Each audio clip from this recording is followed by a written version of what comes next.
Ready 5 second start.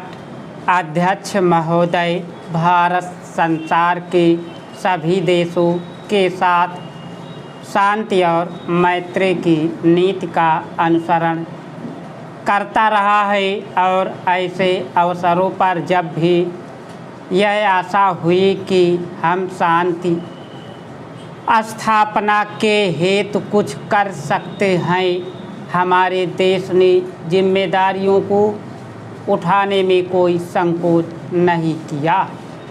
Korea में मेरी सरकार ने तटस्थ राष्ट्रीय प्रत्यावर्तन आयोग की अध्यक्षता स्वीकार की और युद्धबंदियों के भविष्य के संबंध में अंतिम निर्णय होने तक उनकी देखभाल के लिए संरक्षण सेना वहां भेजी।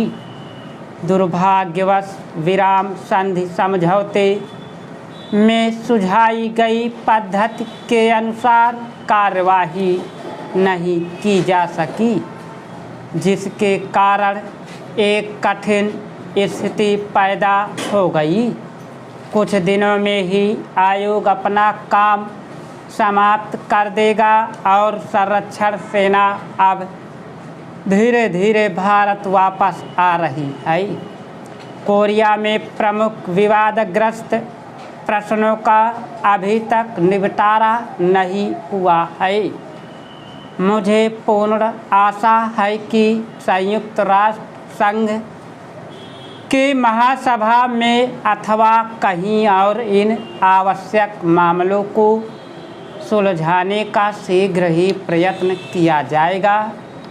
आप सबकी ओर से और अपनी ओर से मैं कोरिया में तटस्थ राष्ट्रीय प्रत्यावर्तन आयोग में अपने प्रतिनिधियों और संरक्षण सेना के अधिकारियों तथा सिपाहियों की इस बात के लिए प्रशंसा करना चाहूँगा कि उन्होंने एक कठिन और नाजुक काम को बड़ी योग्यता तथा निष्पक्षता के साथ निभाया। विदेशों से भारत के संबंध मैत्रीपूर्ण बने रहे हैं, यद्यपि कभी कभी गलतफहमियां पैदा हो जाती है। इस समय मेरी सरकार के प्रतिनिधि चीनी गणतंत्र की सरकार से तिब्बत के संबंध में सामान्य हित के विभिन्न मामलों पर बातचीत कर रहे हैं।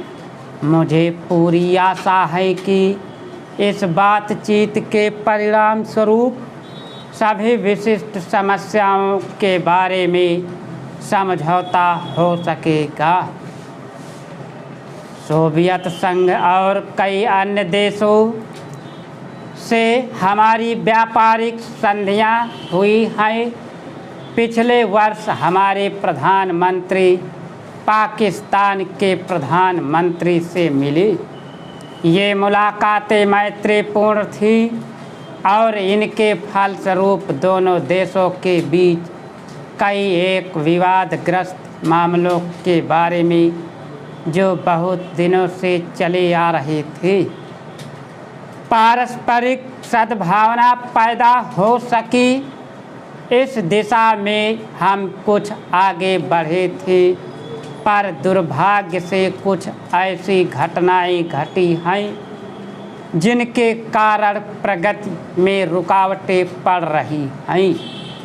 मुझे खुशी है कि मेरी सरकार और श्रीलंका की सरकार के बीच श्रीलंका के भारतीय प्रवासियों के प्रश्न पर समझौता हो गया है।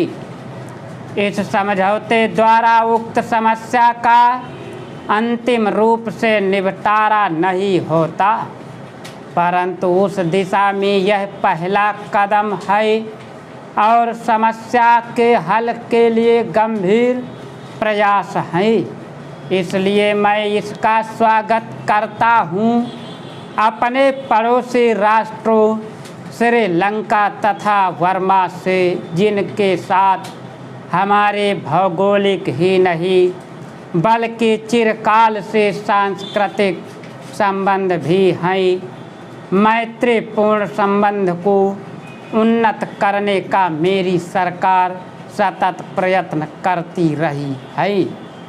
पश्चिमी एशिया के देशों और मिस्र के साथ हमारे संबंध मैत्रीपूर्ण और पारस्परिक सहयोग के रहे हैं।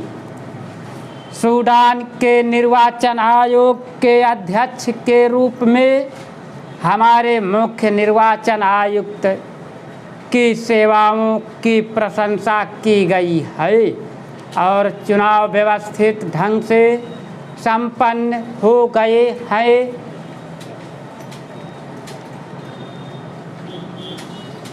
अध्यक्ष महोदय, मैं सूडान में स्वाधीनता के उदय पर स्वागत करता हूँ, जो स्वयं में तो शुभ है ही, चिरकाल से त्रस्त और आजकल भी अनेक संकटों के शिकार अफ्रीकी भूखंडों की भावी उन्नति के लिए भी यह एक शुभ लक्षण है।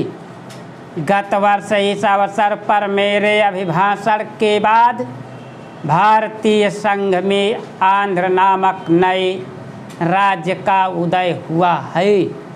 भारतीय राज्यों में इस अभिवृद्धि का मैं स्वागत करता हूँ और नए राज्य की सफलता की कामना करता हूँ। भारत में राज्यों के पुनर्गठन की मांग को देखते हुए मेरी सरकार ने इस कार्य के लिए एक आयोग की स्थापना की है, जिसमें योग्य और अनुभवी सदस्य रखे हैं। यह कार्य बड़ा और ऐतिहासिक महत्व का है। इसे वस्तुगत रूप से पूर्ण शांत चित्तता के साथ करना है, जिससे संबंधित क्षेत्रों की जनता का और इसके साथ ही समस्त राष्ट्र का अधिक कल्याण हो सके। मुझे पूर्ण विश्वास है कि इस आयोग के काम में सभी लोग सद्भावना और समझदारी के साथ सहयोग देंगे। हमारे संघ के 2 राज्यों में तिरुवांकुर, कोचीन और पटियाला तथा पूर्वी पंजाब रियासती संघ में आजकल आम चुनाव हो रहे हैं। उपर्युक्त दूसरे राज्य में संविधान सुचारू रूप से नहीं चल सका और नए चुनाव होने तक प्रशासन का कार्यभार मुझे अपने अधीन लेना पड़ा। हमारी प्रथम पंचवर्षीय योजना की आधी अवधि समाप्त हो चुकी है।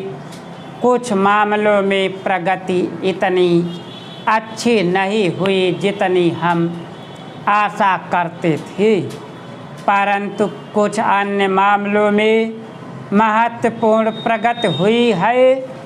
सामुदायिक योजना कार्यों के कार्य में विशेष रूप से उन्नत हुई है और राष्ट्रीय विकास कार्यक्रम में भी, जिसका श्री गणेश अक्टूबर 1953 में हुआ था, संतोषजनक उन्नति हुई है। इस कार्य में जनसाधारण का योगदान बहुत उत्साहवर्धक है। इस कार्य का यह पहलू बहुत ही आशाजनक है।